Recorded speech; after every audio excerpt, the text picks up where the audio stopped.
Okay, now to the fun part. So I'd like to welcome our speaker for this webinar series, Ivan Okello.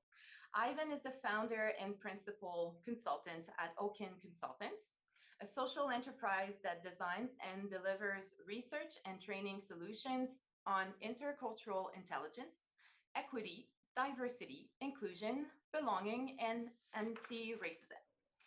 For the past 7 years, Ivan has devoted his life to anti-discrimination work with a focus on anti-racism, gender equity, and social inclusion. He previously served as the project manager of anti-racism initiatives at the New Brunswick Multicultural Council, NBMC, and as the co-chair of the President's Task Force on Diversity and Inclusion at Mount Allison University. So you can see Ivan's full bio on the event webpage. So Ivan, welcome. Thank you for joining us today, and over to you. Thank you so much. Thank you everyone for joining us today. And thank you, Florence, for that wonderful introduction. From listening to all of you and seeing some of the folks that have joined the room, I can tell that there's people that I've met before, there's people that I'm meeting for the first time, and there's potentially people that I'm going to get to know a little bit more as we get on with this work. But also I want to just thank all of you for your patience while we navigated some technological hiccups, because we do our best to plan for these things, but also we do not plan for those uncertainties. So thank you for making the time, but also to stay through up to this point to make sure we can get on with this session. So before we begin, I'm going to share my screen just so you can have access to the material that I'm going to share. But also I want to invite you to really engage with this session in whichever way that you can, because I know that all of us learn in different ways, and I want to recognize that we learn in different ways, but also to really invite you to participate throughout this process so we can learn as much as we can, but also take advantage of the hour that we have together, but also the conversations that will come up within the session and also after. So again, welcome, and we'll get started in a moment. So this is my chance to try and see if technology will comply on my end. I know that sometimes it's not easy, but I think we should be good. So if someone can give me a thumbs up if they're able to see the full screen that I'm trying to share, maybe I'll ask Nicole since, oh, yes, we got the thumbs up, so we are good to go. So welcome everyone. I know that for some of you, this could be really like your early kind of exploration of anti-racism work. For some of you might know this work from different avenues, from different projects that you've led. So I want to just recognize that there's a lot of knowledge in the room that already exists based on your experience because of the work that you've done. And what we're going to do over these 2 sessions is to really explore 2 fundamental things. What is racism and how does it manifest in the society as we see it? But also, what is anti-racism and how can you implement that within your organization? So I'm hoping in these 2 sessions, if you can take away those 2 things, I think we'll have succeeded, because this is really what we're trying to do. And I know that with the hour that we have, we might be slightly limited, but I want you to think of it as an exploration of a deep work that will transform you as a person, but also transform your organization, because this work has to transform. Because if it doesn't, then we've not transformed systems. We've not, broken any barriers that limit folks from engaging with this work. So I want us to really think about it from a more systemic and transformative level, because this is what this work should do. Like, anti-racism work has the power to transform, and it should transform. And if it doesn't, it begs us to ask, what have we done that perhaps can make that different?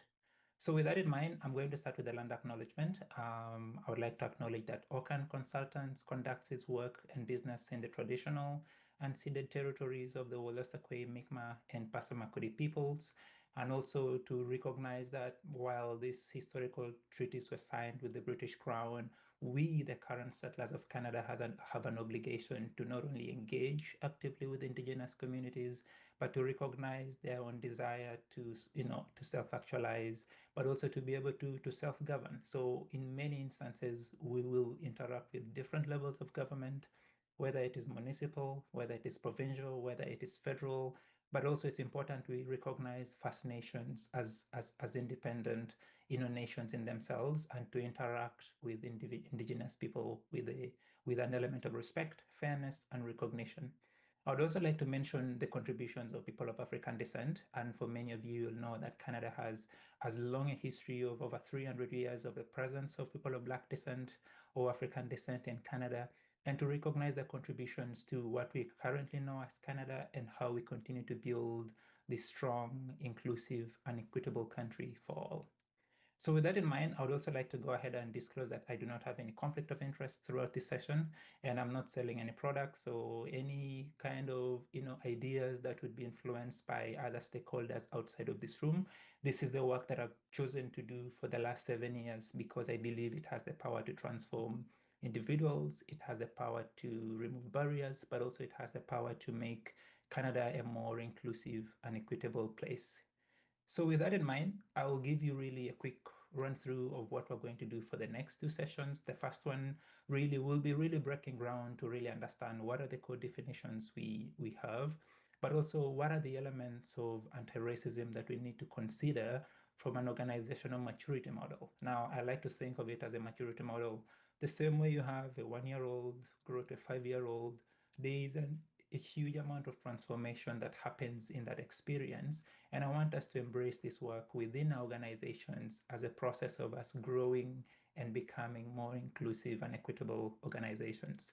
So we'll explore that a little bit more, and we're going to really finish with examining your anti-racism positionality.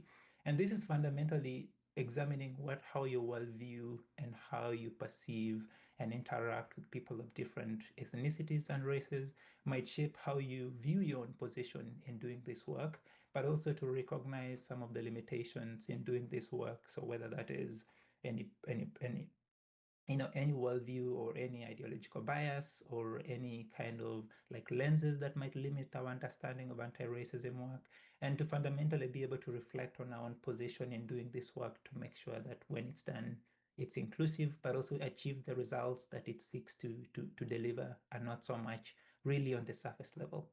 For the next session next week, we'll really be looking at the other aspects of anti-racism, but really looking at it from the principles of how to design a strategy or how to implement an action plan. And I know for many of you, the objective is to have an action plan that your organization can deliver, but also to be able to assess and evaluate your initiatives to make sure that you achieve equitable outcomes within your organization in alignment with what your funders are seeking to accomplish.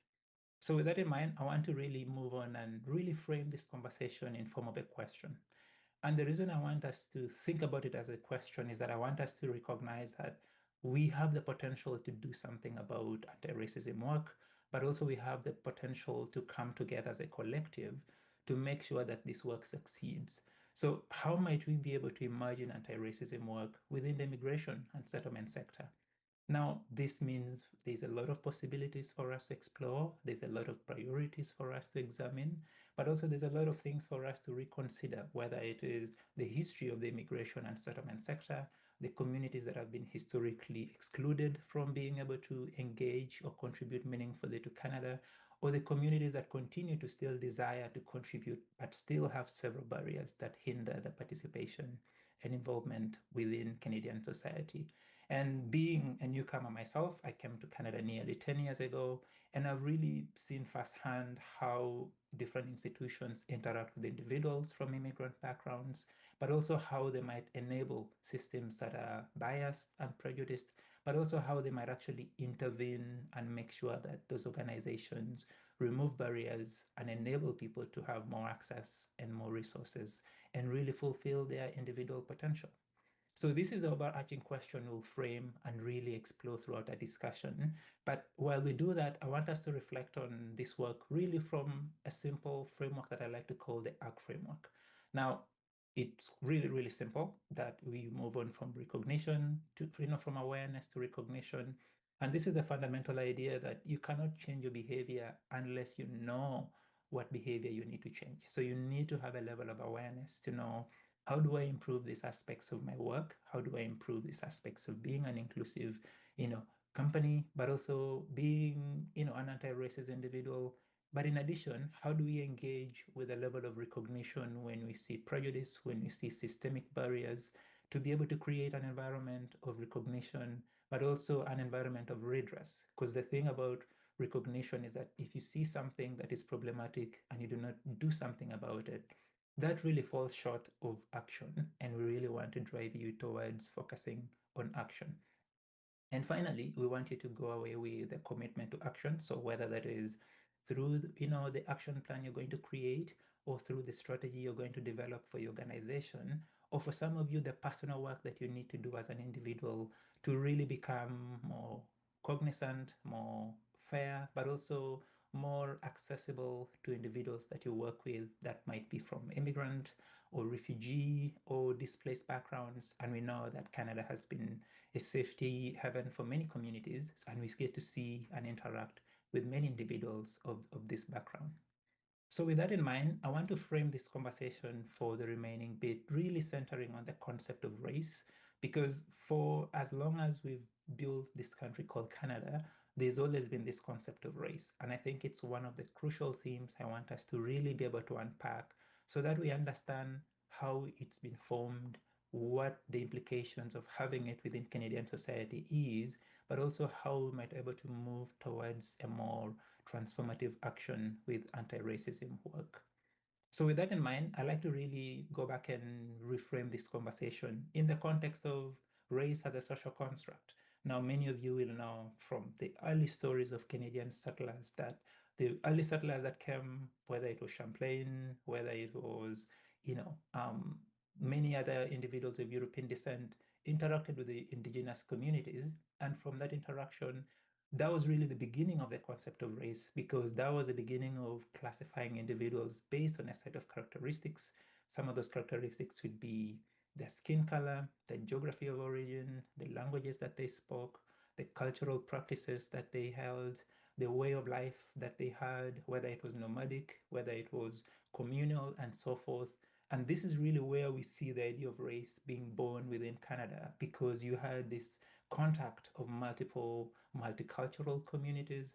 And to this very day, we've seen really the manifestation of race as something that has exploded in terms of how now we have so many different characteristics that we use. And a good example I can use is you looking at your national, your passport or your driving license. And some of the things we never really consider is that your driving license is a combination of different characteristics that speak to you as a person. So it could be your name, it could be your height, it could be your gender, it could be your eye color, it could be if you wear sunglasses or not, and so forth. And these are the characteristics that have been developed over time to be able to differentiate you as a person from me. And that's why for everyone that has a driving license, those characteristics are sufficient to differentiate you from myself, from your neighbor, from your siblings, from your spouse, from the folks within your community. So you see the construct of race really having a real impact in our day-to-day life, but we never really think about it in that kind of way. But the reality also is that in as much as there is no biological races, this can have a strong and sometimes negative impact on the experiences of other people. And we've seen this, for instance, with the construction of the ideas that individuals of African descent can do hard labor. And as a result, that kind of framing was used to explain the transatlantic slavery, to say these people would be submitted to, really, really terrible conditions under the premise that they had the physical conditions to do difficult work, while that in itself was a racial construct, which was really the beginning of the idea of racism as we know it. So for many of us, we know racism really to be a system of beliefs or a system of behavior that allows individuals to be treated or sometimes be treated as less than deserving of human rights. Now, fundamentally, I like to define racism as the application of a discriminatory belief towards a discriminatory end. So I could think about one thing, for example, and say, you know what, you know, tall people really don't deserve to drive cars because they're way too tall to drive cars. Now, that as a belief system is problematic. But if I went ahead and acted on that belief system to say we will make cars for anyone that is 5'5" and below, then that becomes a discriminatory end. So now we will virtually have cars that are not, universally accessible to individuals regardless of their physical, build. And in this case, we really start to see that while racism as a belief has existed, there's also been a new standard of human rights. And for many of us who will recognize that the Universal Declaration of Human Rights from 1945 was really our first understanding that perhaps this racist idea that not everybody is equal, some people have privilege, or some people have, like royal ascent, which means they are deserving of higher esteemed treatment than others. Some people are part of royalty, some people are, you know, have no royal descent. And this is where we really start to see that maybe that is actually wrong. Like maybe we need to consider all human beings as equal and fair and wanting of the same treatment.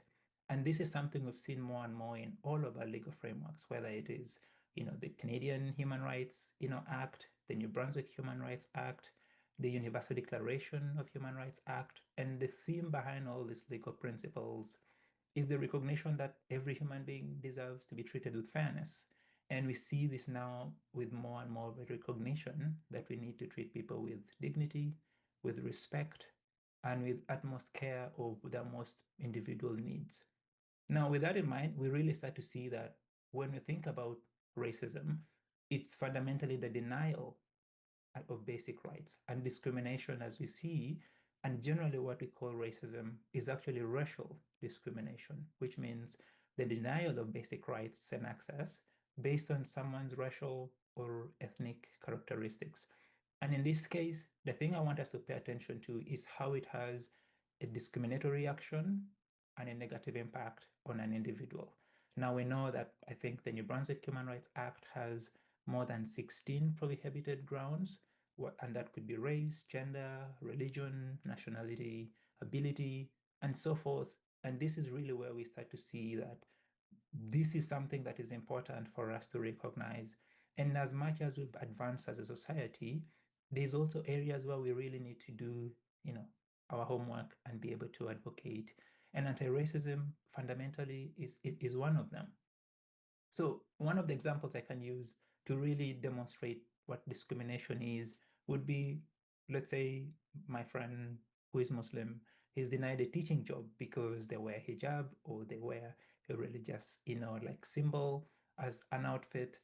That in itself demonstrates that if this individual is to lose employment, which impacts the ability to provide for themselves and their family, you've fundamentally seen one, the denial of a basic right to work based on prohibited grounds, which would be religion or which could be the perceived, ethnic attire.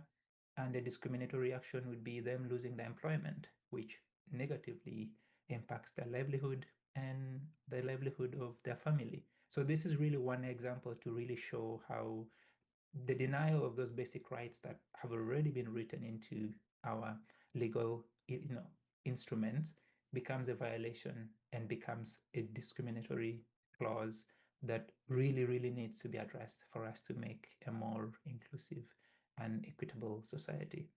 So now that we know what discrimination is, what is anti-racism?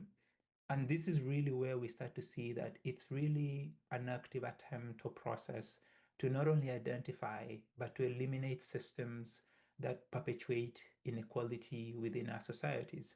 Now, for many of us that work in immigration and settlement, we know that it has not always been an equal process for individuals around the world to get to Canada. And if you go back 100 years ago, whether it was, people from Japanese descent, people from Chinese descent, people from, Ireland, Italy, all these countries, there's always been that perception that, these people need to be excluded. And it was embedded within some of the policies of the time, some of the systems of the time, but also some of the daily attitudes of individuals that we saw.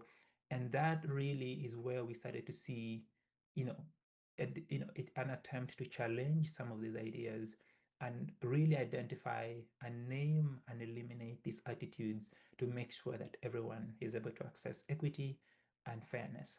And I think in this case, we really see that anti-racism now has become a growing focus to really be able to understand how do we engage with these systems. And one of the interesting examples is how do we engage with the legal systems, because we know that, institutions like apartheid or segregation were legal systems. So they were written into code and written into our legal frameworks. And we still didn't recognize at the time, up until you had, individuals like the Quakers that were so opposed to these institutions that they became really the architects of change within their society to create the change that we are looking to see.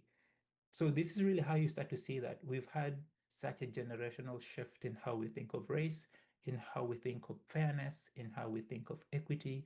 And all of this is really meant to give us this recognition that perhaps we've had moments when we haven't done what was right, or we haven't enabled systems that would create the change that we wanted to see. And that's why it's crucial for us to do this work. So one of the things I've noticed in doing anti-racism work is that we generally think of racism as a bad interaction between one individual versus the other one. So it could be Ivan was going on a walk and he didn't like the other person who was going on a walk, and he said something really disrespectful, and and then he went about his day and he was just being, he was just not his full self. And I think that has become one of the more problematic justifications of racist behavior, because we see it as a combination of bad apples, a combination of bad actors within our society. And sometimes we've seen decision makers, whether it is premiers or leaders in government, say, I have not seen racism, so how can it be a problem if I haven't seen it? Well, the reality is that racism is actually a much more complex and nuanced system. And Canada, for instance, is something we're going to explore, but we start to see that how we perceive racism in general is actually not what how it generally manifests within our society. And one of the reasons I want us to explore this is that we often think of racism as this interpersonal interaction where, I was going to the shop, the shopkeeper was thinking I might steal, they followed somebody around and thought, that was it, and there's nothing wrong with that. But the reality is that while interpersonal racism exists, we've also seen growing elements of the more systemic or institutional racism. And this is really something that I want us to unpack, especially in our line of work, because more often than not, you have systems or institutions or the way of doing things, or assumed norms that we've really normalized and never really questioned the rationale around them and the difficulties that it causes. And also we have structural racism. And this is really kind of when there's a built-in structure that examines what society looks like and establishes a priority kind of checklist of saying, if you're this person, you go to this beach. If you're not of this ethnicity, you cannot access that. And I think this is something I want us to explore and be able to really question and challenge. The other aspect is to really examine also internalized racism. And I've seen this more in in immigrant or in racialized communities. And this is really where you see this persistent kind of effect of constant discrimination on individuals, that they lose that sense of dignity, of the rights that they deserve. Now, we have a right to housing, we have a right to safe working environments, we have a right to safety, we have a right to be free from abuse. But we've seen instances where individuals are receiving violence or on the receiving end of racist abuse, but they've lost all manner of confidence or recognition on what that harm causes to them. And this really demonstrates that in as much as we perceive racism to be interpersonal, it can have a deep-sitting effect on individuals and make it really challenging for them to advocate for their needs, advocate for help. And for many of us, because we work with very like diverse communities, it might actually be that you are the only person that these communities can come to for help. And if they cannot come to you out of fear of retaliation, out of fear for their safety, or out of their own internal guilt, then they've really lost all manner of care on how they're going to get supported. And we see this happen in violent situations, for instance, in domestic violence, where people think maybe the behavior that they did or something that they did is the justification of the violence that they received, while inherently nobody should be exposed to violence. and and everyone should feel a sense of safety from violence, but we see these manifestations in different ways within our communities. So with that, I really want to leave you with this, and this is really a reflection of you thinking of racism or racial discrimination as a system that works collectively to undermine the safety and the well-being of different people. And it's especially people that might be of low economic background, it might be people from migrant backgrounds, it might be people that have low access. And I'll give an example of non-status individuals. And what we see, for instance, in the United States with ICE really demonstrates an example of power where you have one group that has a sense of confidence that they have the ability to remove and displace individuals and families. And on the other hand, communities that might be non-status or undocumented. And we see this concept of legality, this idea of who is legal, how do they become legal? Who has the power to guarantee that legality and who has the power to remove it? And I think the US, unfortunately, has become the example where you see that the institutions around immigration are pressured to really act in manners that are very disrespectful to the fundamental rights that individuals have, which is safety, dignity, due process, and all of that sometimes goes out of the window. And we see really the lace of the overflowing evidence that it's justified by the ethnicities of these communities, their countries of origin, the perception that they're potentially illegal in their presence in certain places. And I think this is really where we start to see that the immigration and integration sector is one piece that interacts with migrant or displaced communities, but can also be a strong advocate for those communities in times like this. But it comes from a recognition that these institutions that guarantee rights and supports to these communities, regardless of their status. And Canada, as we know, has become one of the safe, countries that individuals that are fleeing violence based on their sexuality, based on their religion, based on political, beliefs can find safety. And I think this is one of the opportunities that we have as a settlement and immigration sector to really intervene and do meaningful work in this work in this country. So one of the things we've seen in the last few years has been really the growing recognition of race and its impact on different individuals. We saw, for instance, Stats Canada did surveys in 2024 that recognized a growing list of hate crimes based on race and ethnicity. And we've seen that grow as high as 48%. Now we know that might be influenced by some of the political rhetoric that we see, within politicians. It could be the influence of events in the States with, Trump's presidency, the first term and the second one.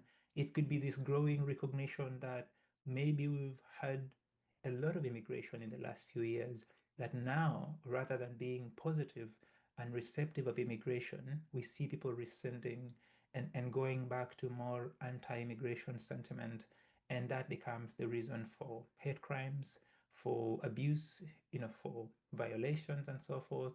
And the police have reported increases, for instance, between 2022 and 2023. But I think it demonstrates also that there is a growing kind of reporting and recognition of these events, because we all know that not everyone would be safe or comfortable to report these incidences to police, because we have individuals, for instance, from countries where police brutality is top of mind. So you really cannot find the courage or the confidence to report these events. And it really demonstrates that the concept of race and ethnicity and immigration can sometimes work holistically to really make it challenging for individuals to find safety, to find a way of being able to, engage with communities of support. And I know for many, the communities of support are the local immigration partnership, the Regional Service Commission, the nonprofit that is doing immigration and settlement work, because they don't have the social networks to access any other communities that they will be able to speak to. So with that in mind, I want us to really reflect on what does it mean? What does anti-racism mean? And what does this context mean for your organization? Does it mean you should do more? Does it mean you're doing enough? Does it mean You need to examine what your role would be. And this is really where I want to introduce you to the concept of the anti-racism maturity model. And the idea with the maturity model is that many organizations, whether they know it or not, are actually inadvertently acting in one manner or the other that aligns them within one of these 5 steps. So it might be compliance, whereby you do the bare minimum legal requirement, whether it is, your wage standards for your organization, your safety standards for your organization, but it's really focused on compliance, doing the least to keep, any kind of regulators at bay. It could be complacency. You recognize that this work is important, but you really don't have any kind of initiative or direction or agency to actively pursue this work in a meaningful way. It could be that you're in that awareness stage, which is you know what's happening, you know what you should be doing, but you really haven't explored what that could look like within your organization going long term. And from my experience, I actually find many organizations are well within this spectrum. Some of them on compliance, some of them on awareness, some of them on integration, and some of them actively working to be anti-racist. And I really want to focus on the 5th one, because I really think this is the standard that we should set for the immigration and settlement sector to become anti-racist, because we are really the first line of contact with many newcomer or refugee or displaced communities. We are the first shop that they're more likely to come for, for immigration support, for their housing, for their driving license, for the schools that, their kids are going to go to. And it demonstrates this sense of trust to say, this is my most vulnerable. Can you help me really establish a life in a new country with new norms, with new expectations, with new complexities? And I think this is really where it's imperative that we think of ourselves as working towards being anti-racist organizations. So what does that mean? Fundamentally, I think it means really being able to advance anti-racism, but making it a primary aspect of your business. Now, I know many organizations are doing many different things. You have many clients, you have a huge demand on your resources and your budgets, but I think it's also important to really include this as part of your anti-racism work to make sure that the work that you do is visible within the communities, because I find that communities are more trusting of the organizations that they believe represent them via their diversity, via their programming, but also via really being able to show up in moments of need. And I think one aspect around this is being able to allocate time and resources. Now, I know that it's not always easy, because some organizations have 5 staff, other organizations have 50, other organizations might have 125 or 150. And I think this is really where we start to see that there's a power in doing even the little work within the resources we have, within the budgets we have, to be able to advance this work. So there's no scorecard to say you need to be a 5 out of 5. If you're limited with resources, I think it's important to do the best with the resources you have, because I think it demonstrates initiative, it demonstrates urgency, and it demonstrates a willingness to shift narratives, but also change behavior in a positive way.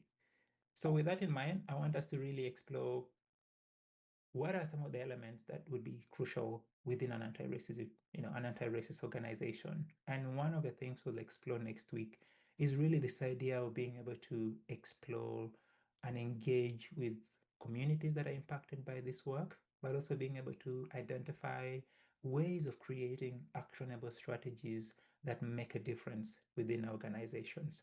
Now, this could be you training your line managers to know what to do when someone comes with a complaint of discrimination. For some of you, it could be, a budget item to say we are going to seek funding specifically to run these programs or to run this training for your staff, or to be able to really educate our board because they've really not had the time to strategically make this a priority within our mandate and within our organization. And then there's also the aspect of modeling. And I see this more and more with staff, but also with leadership within organizations, where there's a new standard now that individuals should be actively anti-racist. So if someone sees a staff within your organization with a blackface, or they see someone making a graffiti, that would be really disrespectful to your organization, you are seeing more and more a push against that kind of information getting public, which is also a recognition that this is problematic and we cannot really enable that kind of behavior within our organizations. So one of the things I want to leave you with this is to really think of anti-racism, but within the context of your positionality. Like, what are some of the aspects of anti-racism work that you haven't reflected upon? Now, for some of us, because of our identity, because of our nationality or area of origin, we may never actually be a victim or someone who is a target of racism. We might actually be the perpetrator, where we might say offensive things, we might say, you know, stereotypical things. And now, especially in the last 2 years, I've seen so much, stereotype around immigration.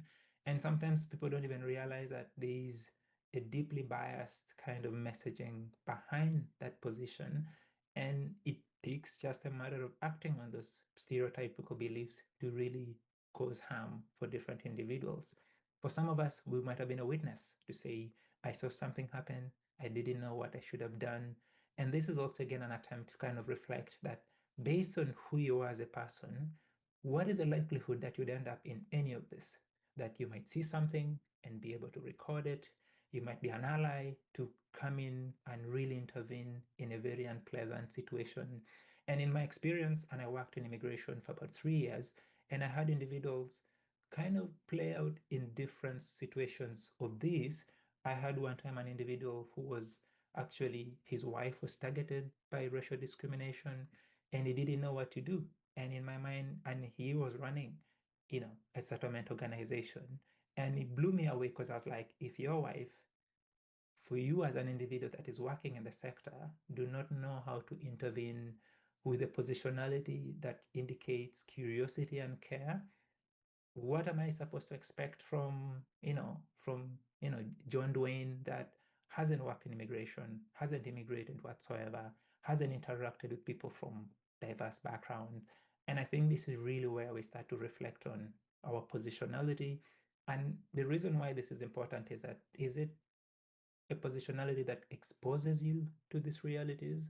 Or is it actually one that removes you from these realities, that you could step back, you could say, I'm not affected, I could take a nap, for all I care, this is your problem. And this will really demonstrate the privileges you might have to remove yourself from anti-racism work because it doesn't affect you or anyone that you care about. Or it could also be that you are probably close enough, but you do not know what you need to do if a moment comes up that would require you to intervene in a meaningful way. So with that in mind, I would like us to pause and do an activity. And I know we have about 30 minutes before the end of our session, but I want you to really focus on a few reflection questions. What are some of the identities that influence your worldview? Would it be that because you're Canadian, you've lived in North America your whole life? And how does that shape your positionality when it comes to anti-racism work? But also, what are some of the groups or identities that have had the greatest effect on how you see others? And I've had this, for instance, students that are going to high school that are now interacting with newcomer youth, and they've been quite blown away to learn about Nigerian culture, to learn about South Africa and Latin America. And they're having a new kind of recognition that the world has many complex and interesting things, but also the world has its own ways of presenting different things based on your background. And so, what we're going to do, I'm going to ask Nicole to drop an activity within the comments. And what I want you to do is to reflect on that. And I know that we have a couple of minutes to get to the end of our session. And for some of you, may not even be able to do that activity, but I want you to reflect on it and maybe even go home and reflect on it before our next session and say, how does my worldview affect how I do this work? And because it will shape how you're going to create your action plan, it will shape what you're going to prioritize for your organization, but also it will make you recognize that perhaps our organization is not ready to do what we're thinking of doing, but we need to work our way to doing it in a meaningful way. So with that in mind, I am going to really pause and I'll leave you with these, questions to reflect. And maybe what I'll do is there's a few more questions here too. If you could take a photo, possibly to really reflect on it on your part and say, what identities do I think about often? What identities do I think about the least? What identities have the strongest effect on how I see other people? And what have the greatest effect on how others perceive you? And I think this will really give us a wonderful reflection of who we are, but also how we position ourselves in this work, because I think it is important. And then from there, it gives us clarity in terms of how we should act when we're going forward. But with that, I'm going to just stop sharing and open the floor. If anyone has any questions, I know we've covered a lot of ground, but also to ask and invite Nicole to share that information in the chat and then allow people to really explore what does this mean. And I know we have some time before we get to the end of our session. And I want us to really pay attention to what does it mean for different people, but also what does it mean for this work and to make sure that we do this in a meaningful way. So I don't know if you're able to access it or if you're able to download it, but up until this point, is there any questions? Is there any comments? Because I know, like, for many of you, this is work that you've already done. For some of you, it could be work that you're looking to do more. And I see Muhammad has his hand. And Muhammad, I'll open the floor to you. Thank you, Ivan. I think first I should say it's not always easy to go through the work that you're going through. It was a lot of information and a lot of information that is can lead to traumatic situations as well when you think about how, if especially if you or if you know of someone who has been impacted by racism of any sort, where where I think one of the challenges that I was facing as I was going through the presentation is the systemic capacity of racism built into the work, and especially around the anti-racism action plan that IRCC is trying to develop. Is It's beyond the work that we do as well as agencies, especially when we are working with partners and partnering agencies. If that's something that we could try and see how we may have the correct intentions, the example you gave about the driving and the thought process, and then actually the implementation capacity of that. Um, so somehow, I don't know if that's something that is within the framework of the thought process, is not only of what we do, but how we can influence others, or how, when we are impacted by others, how do we do, and especially not others meaning people, but systems. That's what I'm. I mean, and that's an excellent question. And I'm glad that you've referenced systems. And one of the things I'm going to suggest, and I already shared this with the team at Eraser, is that there is a lot of expertise in understanding the immigration system based on the work that your organizations have done. I think one of the things that I'm looking to see is how different individuals that are working in the system understand a process that would be consistent for everyone. And I'll use an example to say, let's say Ivan is walking around St. Andrews or Bathurst, and he has a racist interaction. As someone that would have access to any of the organizations, one, will they know the organization to say, this is my front thought of contact to reach out? Secondly, when they reach out to your organization, do your staff or whoever interacts with this person know how they're going to intervene to make sure that this person, one, has the support that they need, but also secondly, they have the conditions to recover from a traumatic interaction without affecting the sense of safety within that place, without us affecting the sense of belonging or participation in that place. Because I've heard of instances where, a parent is happy in St. John, one day their kids come back home crying from a racist interaction, and the parents are asking themselves, can I live in St. John if my kids are going to have to deal with this? And more often than not, would they know if they can come to your organization? So I think in trying to address your question, the thing I would bring back as a focus on is to say, how do we prepare settlement organizations to have the tools, one, to do the internal work within the agencies to say, this is how we deal with this when it comes up. But secondly, we also to raise awareness within the community to know that if you have this interaction in St. John, where the St. John Newcomer Center is located, this is where we want you to do. This is what we want you to do. Because I think those two things will bring clarity, but also it will bring trust with your community organizations. And I know that for many of the agencies, there is this expectation to do this work and to do it fast because obviously IRCC is making this a priority. And it's been from really productive conversations from 2022, 2021. So it's great to see that it's come to this. But if there's any specific things that you think are important that we should address, please let us know. But I wanted to really kind of reframe that we reflect on this based on the placement of our organization within our community, because that circumference of contact is going to come down to, a newcomer in St. John is going to say, this happened, I don't know what to do. Can I come to the newcomer center for support?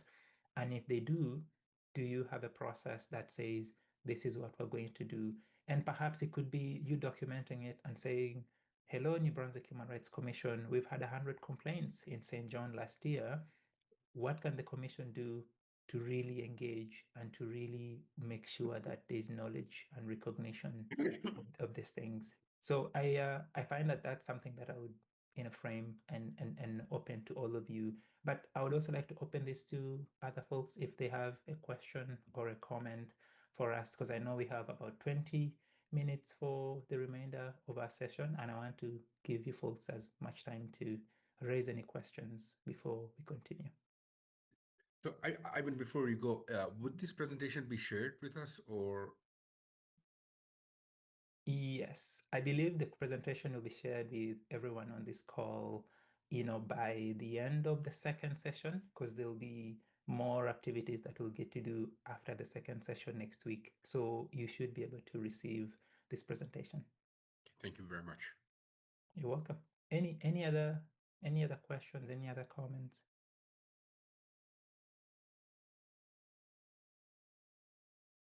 I mean, seeing none, so I'm going to just continue for the next little while.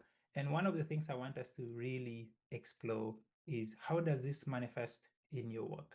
Now, I know that this is something that many of the organizations have done different things. It could be you have a policy within your organization, you've worked with different stakeholders to really develop a strategy.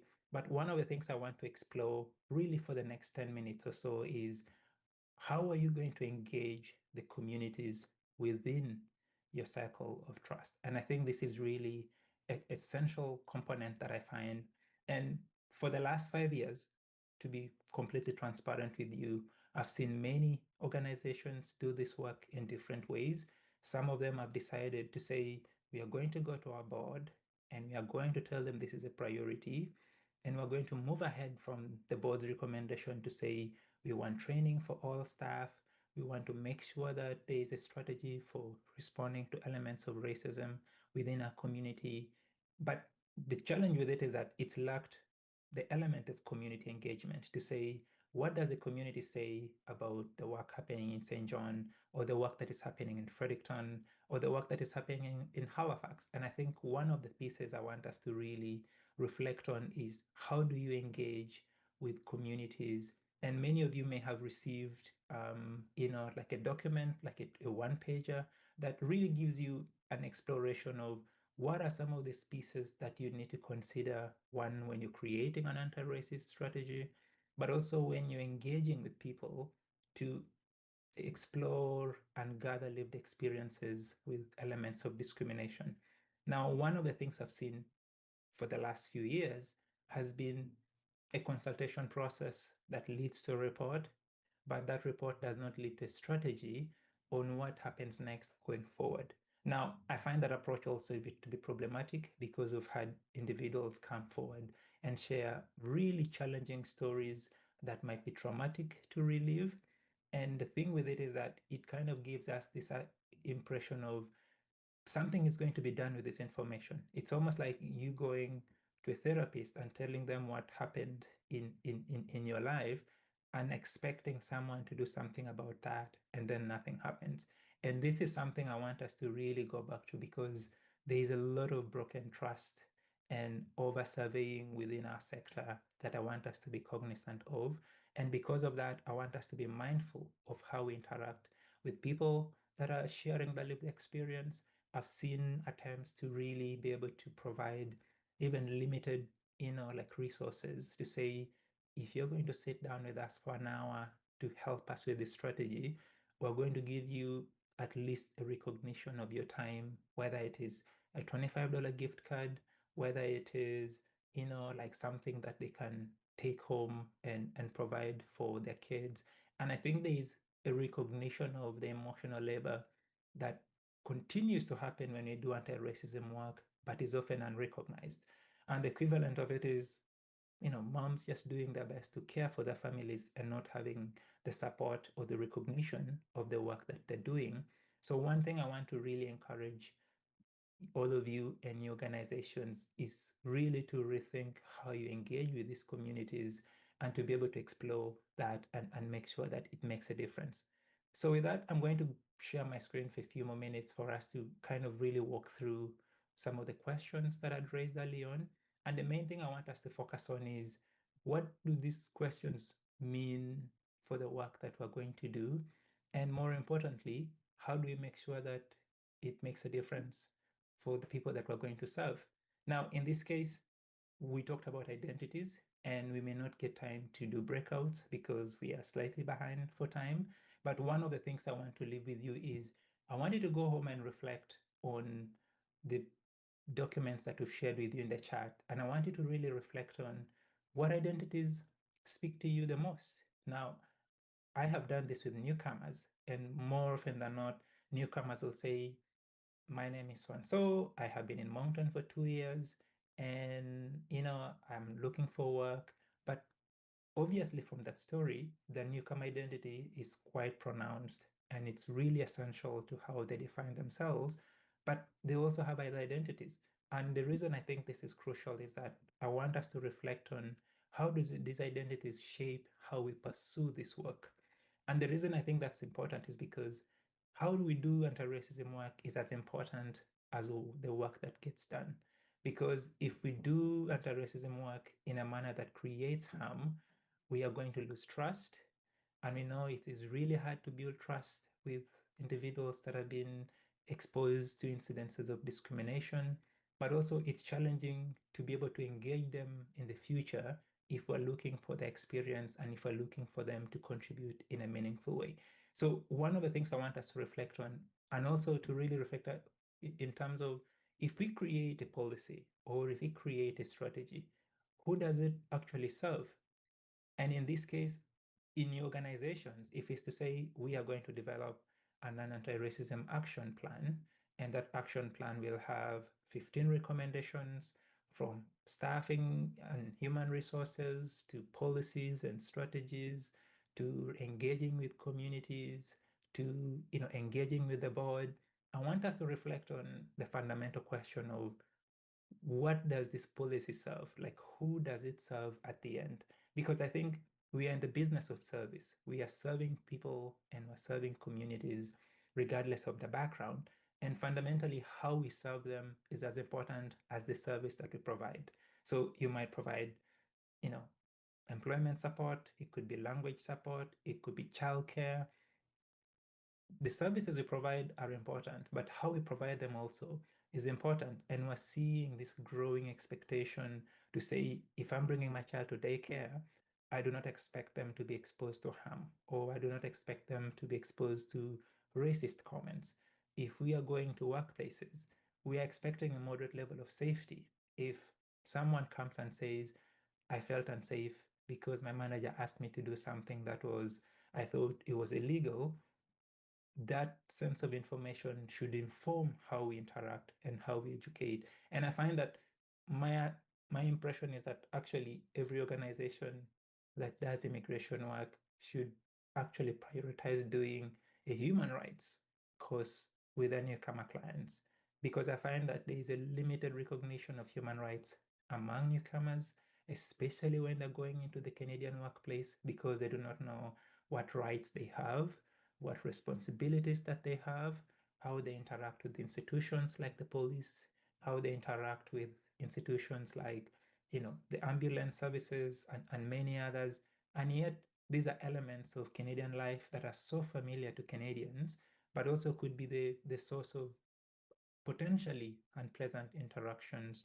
And this is really where we start to see that our work in engaging with newcomers begins from really educating them about the fundamental privileges that they gain being newcomers, and whether that is through the rights that they gain or through the conditions that those rights might be taken away. So whether that is workplace violations like harassment, or potentially unpleasant interactions like, you know, sexism, racism, and all the other isms that could potentially undermine someone's place in Canadian society. So I really think, and I know this might be expanding the mandate that the organizations do, but I think this is something that is really essential for us to reflect on.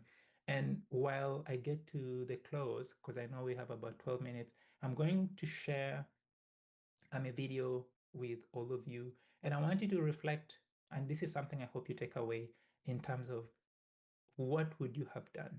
And I want to share this because I think it's one interaction that really speaks to how racism might manifest, but also how much harm comes from someone experiencing racism, especially in an environment where they do not seek support or they do not find the care that they need to deal with that interaction.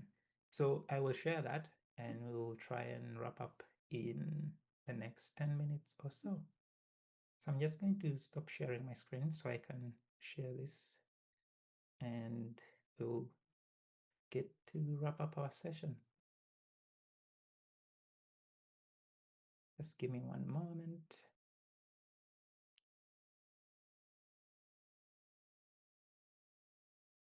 And I hope someone can help me make sure that I get this right, because I know technology has been a stubborn ally. If you want to go and call it that way, we love allies, not so much stubborn allies. And I think we'll do our best to wrap up in good time, because I know you all have obligations to carry on to. And I'll just ask Nicole to give me a thumbs up if the sound is good when I play this.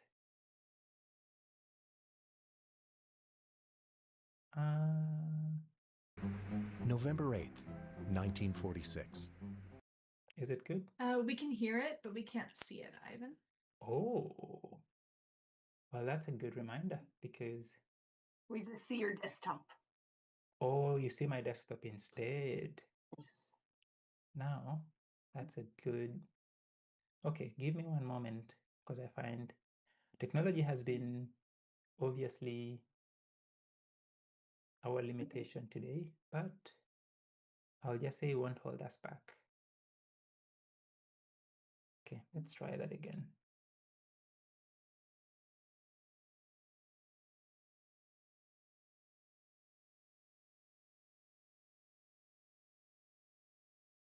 Is it showing now? Yes. Yeah. Viola Desmond, an entrepreneur from Halifax, is on a business trip when her car breaks down in New Glasgow, Nova Scotia. Forced to stay overnight, Desmond decides to pass the evening at the movies. She buys her ticket and enters the downstairs auditorium. The ticket seller followed her into the theater and stopped her and said, "You can't sit here. You can't sit on the main floor." She went back and she said, "I'd like a main floor ticket, please." And the white ticket seller said to her, "We don't sell main floor tickets to you people." In a spontaneous decision, Desmond turns and enters the downstairs theater. The manager is called, and a policeman. She's very small, very feminine, very elegant woman. And this white, burly police officer grabbed her by the shoulders and physically dragged her out of the theater onto the street.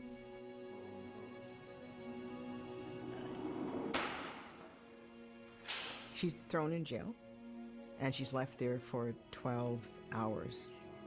She was probably in a state of shock. I mean, you're stunned. What could I have done to deserve this? In 1946, Viola Desmond is a woman ahead of her time. She owns a hair salon, a beauty school, and her own line of beauty products.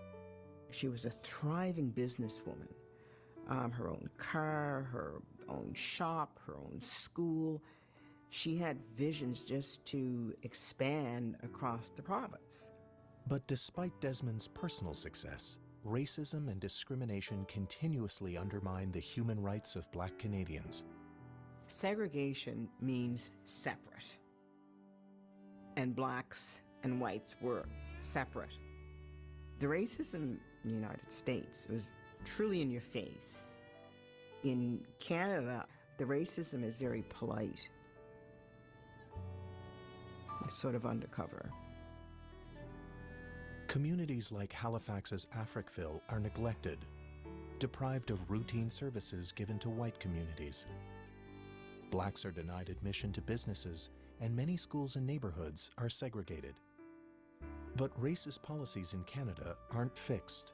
They vary with the time, the place, and the context.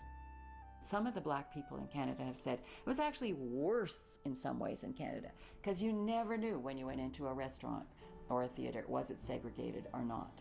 After spending the night in jail, Desmond is brought to trial the following morning. She's not given her rights. She's not told she can have representation. And she was found guilty of defrauding the government of 1 penny. 1 cent. The difference between the upstairs and downstairs amusement tax. And nobody admitted it was about race segregation. It was all just about tax evasion. Desmond appeals with support from prominent members of the Halifax Black community. Ultimately, the case goes before the Nova Scotia Supreme Court, which refuses to reverse the conviction. She described herself as bitterly disappointed. The impact on her was severe. Before this incident, she was just somebody in the prime of her career. She could go very far. It seemed like it all stopped on that day. Desmond gives up her dream of a chain of beauty salons. Her marriage disintegrates, and eventually she leaves Halifax. She's clearly a heroine, but it's not easy for heroines. She paid a great deal personally for this case. I think Viola Desmond's impact on racial inequality was a great one. It opened up the doors and gave people that opportunity to say, you know what, we're going to stand up and we're going to fight for our rights. In the decades that followed, groups like the Black United Front and the Nova Scotia Association for the Advancement of Colored People continued the fight for Black equality in Canada. In 2010, Lieutenant Governor Mayanne Francis gives Desmond a posthumous free pardon, an admission by the government that she was wrongly convicted. It took all these years for a woman of color to free her. And my only hope is that she's at peace.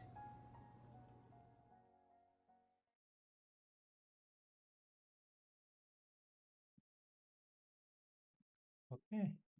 Well, one of the things and one of the reasons I shared that video is because if you carry cash and you carry a $10 bill, you may actually be carrying Viola Desmond in your pocket. And one of the reasons why she's in your pocket in that $10 bill was that as someone that was a victim of really all the forms of racism that we've described, what we see in this case is really one of the many attempts to redress that interaction And one of the reasons I shared this is because it really emphasizes how systemic racism can be very subtle, but also very damaging depending on who that you talk to.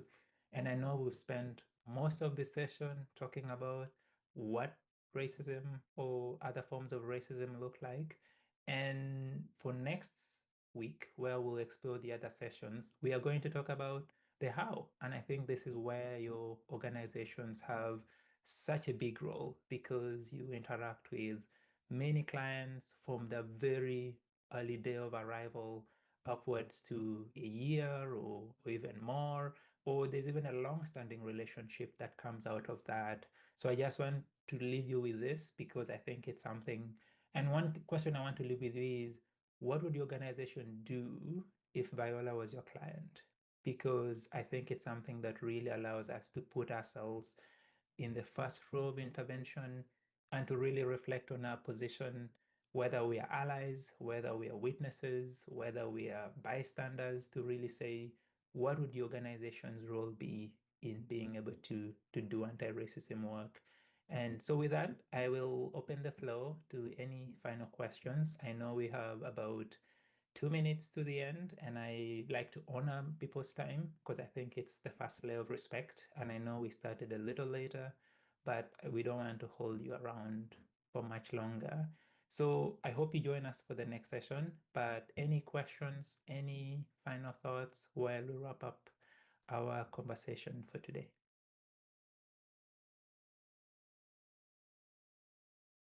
Any thoughts? I find that a quiet room always makes me wonder, is it a silent crowd, or did everybody understand what was said and they're just so ready to go home and do something about it that they cannot help? I think I saw someone's hand up, or maybe I got that wrong.